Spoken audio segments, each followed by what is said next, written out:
39। फिर से उत्तराधिकार का विषय सामने आया। महाराजश्री की अंदरूनी इच्छा थी कि उनकी नश्वर देह गंगाजी के किनारे ही छूटे। इस इच्छा को वो कभी कभी जताते भी थे। ऐसा इसलिए भी था क्योंकि देवास में गंगाजी नहीं थी। आश्रम में इस कमी का उन्हें बार बार एहसास होता था और उन्हें गंगाजी की याद सताने लगती थी। ऋषिकेश प्रवास में भी ये बात उठी थी। ऋषिकेश और हरिद्वार में कुछ जगहें भी देखी गई थी। ऋषिकेश में तो एक मकान का सौदा लगभग तय ही हो गया था, लेकिन किसी कारणवश बात नहीं बनी। महाराजश्री का कहना था कि उन्हें यहाँ आश्रम नहीं, बस एक कमरा चाहिए जहाँ वो अपनी आखिरी सांस ले सके। देवास लौटकर फिर ये चर्चा शुरू हुई। उनके भक्तों और शिष्यों ने भी इस बात को गंभीरता से लिया कि अगर महाराज जी बार बार इस बारे में कह रहे हैं, तो वो समय शायद अब दूर नहीं है। वैसे तो महाराजश्री का स्वास्थ्य ठीक था, ऐसा कुछ दिख नहीं रहा था, लेकिन उनकी बातों से मन में शक पैदा होता था। गंगा किनारे जगह बनाने के लिए लोगों ने चंदा इकट्ठा करना शुरू कर दिया। मेरे मन में ऐसा सोचने का एक और कारण था, महाराजश्री का बार बार उत्तराधिकार की बात छेड़ना। देवास वापस आकर ये समस्या फिर से खड़ी हो गई थी। सुबह घूमने के दौरान महाराजश्री ने फिर वही सवाल पूछा, ब्रह्मचारी जी तो चले गए, अब तुम क्या सोचते हो? किसी न किसी को तो ये बोझ उठाना ही पड़ेगा। मैंने कहा, मुझे नहीं लगता कि मेरे कंधे इतने मजबूत हैं कि मैं ये बोझ उठा सकूं। अभी तो मेरी यात्रा शुरू भी नहीं हुई है।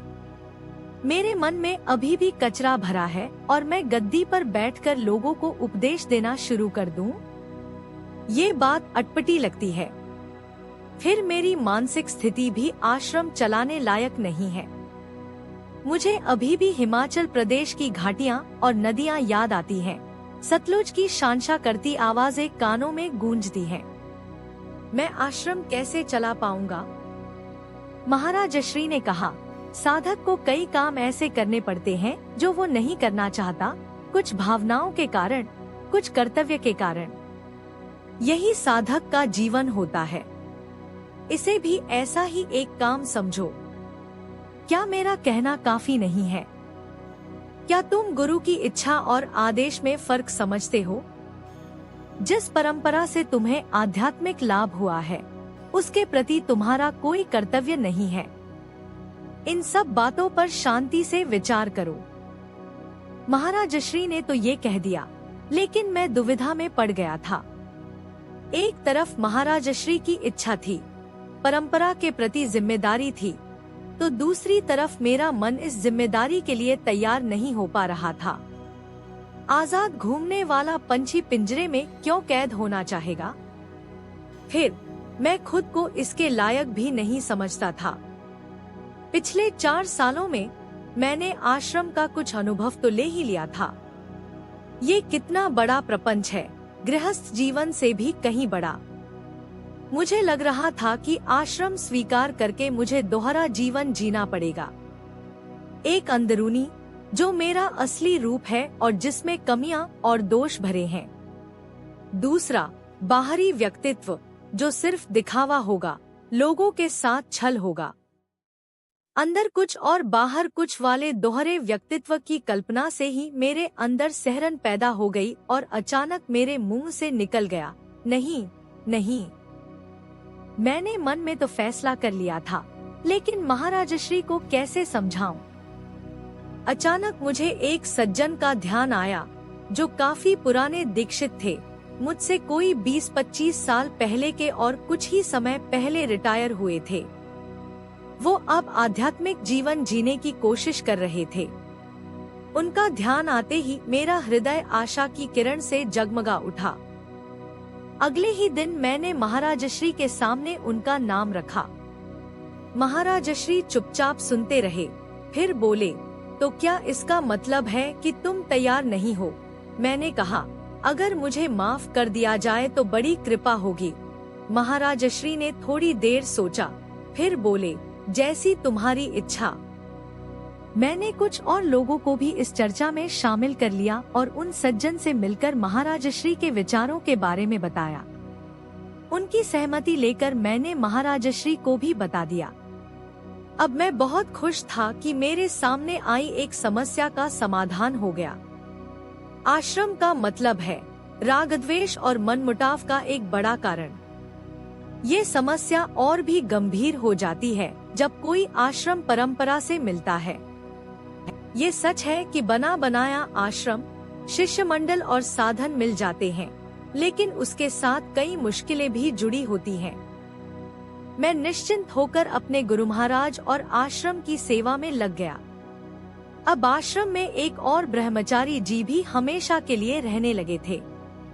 उन्होंने मेरा काफी काम अपने कंधों पर ले लिया था, जिससे मुझे भी सत्संग में रहने का मौका मिलने लगा था। महाराजश्री की निजी सेवा के लिए भी पहले से ज्यादा समय मिलता था। सत्संग में महाराजश्री ने कहना शुरू किया, अध्यात्म और संसार कभी नहीं मिल सकते। ये दोनों पूर्व और पश्चिम की तरह हैं, नदी के दो किनारों की तरह हैं, जिनका कभी मिलन नहीं हो सकता। मन में एक समय में एक ही भाव रहेगा, या अध्यात्म या संसार, या तो भोग की इच्छा होगी या मोक्ष की। प्रश्न, ये बात कुछ समझ में नहीं आती क्योंकि अध्यात्म विद्या का विकास भी तो इसी संसार में रहकर ही संभव है। साधन, भजन, अध्ययन, जप आदि के लिए भगवान ने क्या कोई अलग दुनिया बनाई है? भक्त और साधक भी इसी दुनिया में जीवन जीते हैं, फिर जगत को अछूत भी कहते हैं। उत्तर, बात जगत में रहने की नहीं है। शरीर जब तक जिंदा है जगत में ही रहेगा। बात मन को जगत में रखने या जगत को मन में रखने की है। शरीर संस्कार जमा नहीं करता, चित्त करता है। शरीर कहीं भी रहे उससे फर्क नहीं पड़ता। मन जहाँ रहेगा उसके संस्कार जमा कर लेगा। जब हमने कहा कि संसार और अध्यात्म एक साथ नहीं रह सकते, तो हमने शरीर को ध्यान में रखकर नहीं, मन को लक्ष्य करके ही कहा था। ये बात हम कई बार समझाने की कोशिश कर चुके हैं, लेकिन ऐसा लगता है कि अभी तक भी ये बात आपके मन में बैठी नहीं है।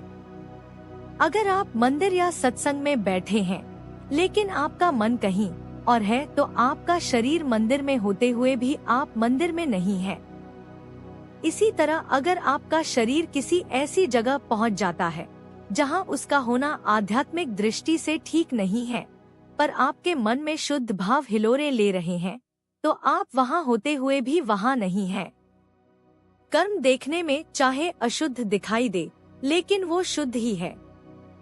शुद्ध शुद्ध, धर्म धर्म, संसार अध्यात्म, श्रेय प्रेय, इनमें से एक ही एक समय में मन में रह सकता है। या तो संसार रहेगा या अध्यात्म। अगर आप दोनों को मिलाकर रखना चाहें, तो दोनों ही चले जाएंगे। जो व्यक्ति दुविधा में रहता है उसे न संसार मिलता है न अध्यात्म। मन में या तो असुर राज्य होगा या देवराज्य, या मन प्रेय की तरफ होगा या श्रेय के प्रति। जो रास्ता जगत की ओर जाता है वो जगत की ओर ले जाएगा। जो अध्यात्म की दिशा में जाता है वो अध्यात्म की प्राप्ति कराएगा। ऐसा कोई रास्ता नहीं जिससे दोनों मिल जाएं। इसलिए संतों ने कहा है कि योगी और भोगी की दोस्ती संभव नहीं।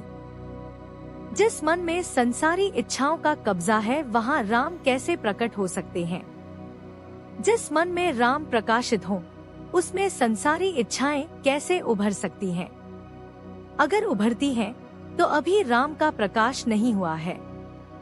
प्रश्न, लेकिन अक्सर उपदेश तो यही दिया जाता है कि शुद्ध कर्म करो। कर्म तो इंद्रियों के द्वारा ही किए जाते हैं, इसमें मन कहाँ से आ गया? उत्तर, शुभ और शुद्ध कर्म करने का उपदेश तो दिया जाता है, लेकिन जब इसकी व्याख्या की जाती है कि शुभ कर्म क्या है, तो भ्रम दूर हो जाता है। इस प्रश्न के पीछे तुम नहीं, तुम्हारे मन की अशुद्धि बोल रही है, लेकिन निष्काम स्थिति को एकदम से तो प्राप्त नहीं किया जा सकता। उसका विकास भी धीरे धीरे ही हो सकता है। मन में वासनाएं और संस्कार चाहे रहें, लेकिन उसकी ऐसी अवस्था हो जाए कि वो जगत के सुखों से दूर रहने लगे, उसमें दुख का अनुभव होने लगे, अध्यात्म की भूख जाग उठे, तो समझो कि उस मनुष्य ने अध्यात्म में पैर रख दिया है। जगत से हटने की यही शुरुआत है। यही अवस्था आध्यात्मिक साधनाओं में चलने और दीक्षा का अधिकार देती है। चित्त की यही स्थिति होने पर वैराग्य की शुरुआत हो जाती है। हालांकि ये अवस्था पूर्ण वैराग्य से अभी बहुत दूर होती है, लेकिन फिर भी कदम वैराग्य की ओर बढ़ने लगता है। यही वो स्थिति है जब साधक को किसी सहारे यानी सच्चे गुरु की जरूरत होती है। यही स्थिति आध्यात्मिक यात्रा का पहला पड़ाव है, जहाँ से विष्णु दर्शन के लिए गरुड़ जी उड़ान भरते हैं। यही स्थिति साधन रूपी विशाल भवन की आधारशिला है, क्योंकि यहीं से जगत के प्रति अरुचि शुरू होती है। श्रेय और प्रेय का विषय बहुत सूक्ष्म है। बुद्धिमान व्यक्ति भी कई बार किसी बात का ठीक से फैसला करने में चूक कर जाता है। मन के हथकंडे ऐसे हैं कि उनकी कोई उपमा नहीं है। कई बार वो अकर्तव्य को इतनी सफाई से कर्तव्य बनाकर पेश करता है कि जीव भी धोखे में आकर ठगा सा रह जाता है।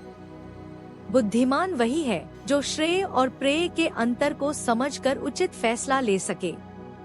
इसलिए इस समय गुरु की जरूरत है। गुरु भी जब शिष्य की ये स्थिति देखते हैं तो उसकी मदद करना अपना कर्तव्य समझते हैं। प्रेय जगत की ओर जाने वाला रास्ता है तो श्रेय आत्मा की ओर जाने वाला। जब दोनों की दिशाएं ही अलग हैं, तो दोनों का मिलन भी संभव नहीं है। एक नीचे की ओर जाता है तो दूसरा ऊपर को। एक जगत के पीछे भागता है तो दूसरा जगत से मुंह मोड़ता है। एक अंधकार है तो दूसरा प्रकाश। एक बहिर्मुखी है तो दूसरा अंतर्मुखी। एक में हमेशा उम्मीदें हैं तो दूसरा आप्तकाम। मनुष्य को इन दो रास्तों में से एक को चुनना है। जो भाग तो जगत के पीछे रहा है, लेकिन बात अध्यात्म की करता है, वो अपने आप को भी धोखा दे रहा है और जगत को भी। बुद्धिमान मनुष्य हमेशा श्रेय का ही सहारा लेता है। प्राचीन भारतीय ऋषियों ने भौतिक विज्ञान की तरक्की में कभी दिलचस्पी नहीं दिखाई। उन्हें ये बात एकदम साफ थी कि इससे न तो कभी जगत में सुख और शांति का माहौल बन सकता है और न ही ये जगत की समस्याएं हल कर सकता है। इसके उलट भौतिक विज्ञान की तरक्की के साथ साथ जगत में अशांति बढ़ती जाती है। आपसी मनमुटाव, अविश्वास और शक बढ़ते हैं। सुख सुविधाओं के साथ ही विनाशकारी साधनों के विकास की भी होड़ लग जाती है। प्राकृतिक साधनों का ज्यादा से ज्यादा इस्तेमाल होने से प्रकृति का संतुलन बिगड़ जाता है। वैज्ञानिक सुविधाओं के कारण मनुष्य उनका कैदी बनकर रह जाता है। भौतिक विज्ञान प्रेयमुखी है। प्रश्न, क्या भौतिक विज्ञान का संबंध जगत की जनसंख्या वृद्धि से नहीं है? क्योंकि संख्या बढ़ने से जरूरतें भी बढ़ती हैं, जिससे भौतिक विज्ञान का सहारा लेना पड़ता है। इस तरह इस दिशा में तरक्की का रास्ता खुल जाता है। उत्तर, जनसंख्या वृद्धि भी मनुष्य की प्रेय वृत्ति का संकेत है। श्रेय प्रिय व्यक्तियों का जीवन संयमित हुआ करता था, जिससे ये समस्या खड़ी ही नहीं होती थी। पहले मनुष्य में प्रेय वृत्ति का विकास हुआ, फिर भौतिक विज्ञान की तरक्की शुरू हुई। नतीजतन मनुष्य में भोगों की लालसा, सुख सुविधाओं में रहने की इच्छा भी बढ़ गई। साथ ही कई तरह की बीमारियां, चिंताएं, समस्याएं भी खड़ी हो गईं। आज मनुष्य जितना अशांत, दुखी और असुरक्षित महसूस करता है, उतना इस तरक्की के अभाव में नहीं था। ये तो मनुष्य की आधी भौतिक वृत्ति प्रवाह की बात हुई। आधी भौतिक सकाम उपासनाएं भी अध्यात्म प्रगति में कम रुकावट नहीं डालती। अपने दुखों को दूर करने के लिए मनुष्य देवताओं के पीछे भागता फिरता है। यहाँ तक कि स्वर्ग सुखों की भी कामना करने लगता है। आसक्ति में कोई फर्क नहीं आता, बल्कि और भी ज्यादा हो जाती है। जो जगत सामने नहीं है, उसकी भी कल्पना और उसमें सुख भोग की कामना। कैसा कल्पना लोक में विचरण। जब तक व्यक्ति में स्वर्ग सुख की कामना है, वो आसक्ति से ग्रस्त है, तब तक वैराग्य की दिशा में कदम आगे नहीं बढ़ सकता। अगर स्वर्गलोक मिल भी जाए तो भी बंधन उसी तरह रहता है जैसे पहले था। अभी तक भी क्रोध, लोभ और अभिमान शांत नहीं हुए हैं। जीवत्व वैसा ही है, माया चित्त पर पहले की तरह छाई हुई है। पुण्य खत्म हो जाने पर उसे स्वर्ग से धक्का मारकर बाहर फेंक दिया जाएगा, जैसे वो कभी वहाँ का वासी था ही नहीं। स्वर्ग की कामना इसी तरह है जैसे कोई राजा अपने ही महल में भीख लेने जाए। राजा होकर भिखारी, कैसी विडंबना, कैसी दुर्गति है मनुष्य की। अध्यात्म का अधिकारी वही है जो जगत की ओर से निष्काम वैरागी हो और जिसके मन में अध्यात्म की भूख हो। जिन गुरुओं को अपने शिष्यों को भक्ति देनी है, उन्हें उनका अधिकार तय करके दीक्षा देना उचित है, नहीं तो शिष्य का इच्छाओं में उलझ जाना स्वाभाविक है। आणवी दीक्षा से ज्यादा सावधानी शक्ति दीक्षा देने में बरतने की जरूरत है।